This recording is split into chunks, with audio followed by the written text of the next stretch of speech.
Tombe also has the capacity of raising snails. Snails are a delicacy not only to the people of Tombe, but to the entire southwest province of Cameroon. Though quite an expensive issue to run a snail farm, benefits from it far outpace expenses.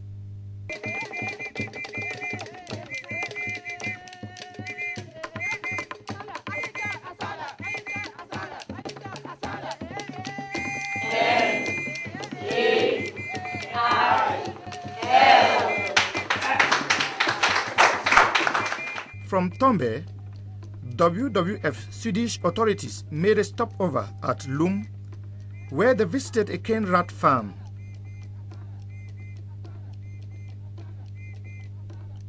Cane rats are the commonest species of animals hunters will always go to the forest to catch in their search of proteins.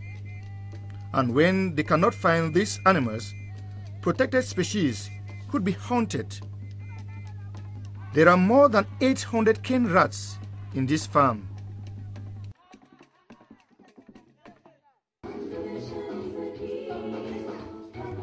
There are a number of school clubs which have taken the challenge to promote environmental education in the area.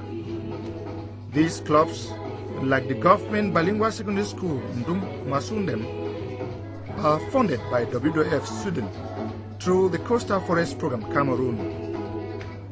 Members of the club presented songs and sketches to WWF officials during their stopover at the college.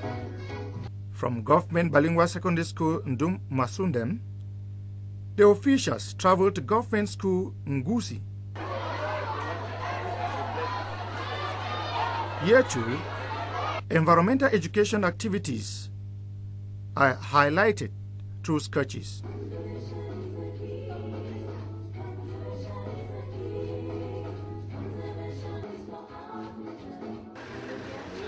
That's Dr. Allan. Okay. Dr. Allan, on the behalf of GHS, thank you very much. At Government High School Nyasoso, the student also presented a drama which underscored the negative effects of logging companies brought into the area by the elite under the pretext of bringing in development projects. These are activities often carried out on a routine basis to sensitize youths who are tomorrow's leaders on the virtues of sound environmental education and management.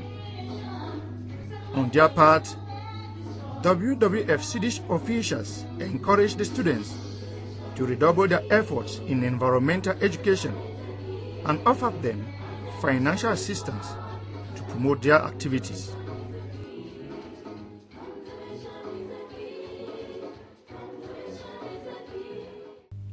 Lars Gustavsson and Allan Carlson therefore left Cameroon with rich experiences and a commitment to determine how far activities funded by these organizations tie in with its conservation objectives. I think it is important to realize that in a country like Cameroon, where a lot of people are suffering from not enough, protecting nature without taking into account the needs of the people would not be a successful strategy.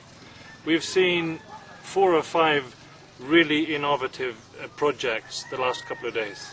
From Prunus africana as a resource, putting medical plants on the global market, to snail farming, cane rat farming, and there's obviously a good innovative spirit in the people in the Bakossi landscape. What we need to do now is to go home and make the homework to see how these different projects could fit into a larger conservation and development strategy for the whole Bakossi landscape. It's a bit too early for us to draw conclusions. We've been seeing a number of promising cases. I think they could be synergized and be put together in packages where different communities, different farmers could develop a combination of these. It's not snail farming or cane rat farming or Prunus africana, which is the silver bullet for this. You need to find a good strategy to combine the different development strategies. One of the issues that has been raised by the community-based organizations, besides supporting that technical support and capacity building, has been that of roads.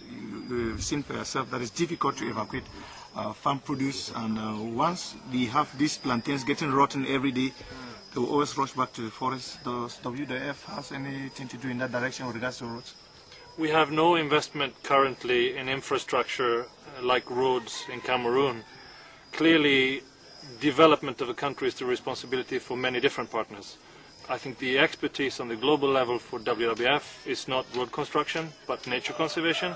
So as an organization who's working with partners, we're more than happy to look into any proposal that contains infrastructure development and conservation of nature and development for the communities. But we will not take on single-handedly road construction as a responsibility. Expectations are now high in the Bakossi landscape area that more funds will come in to support development projects in the area, and in so doing, enhance conservation.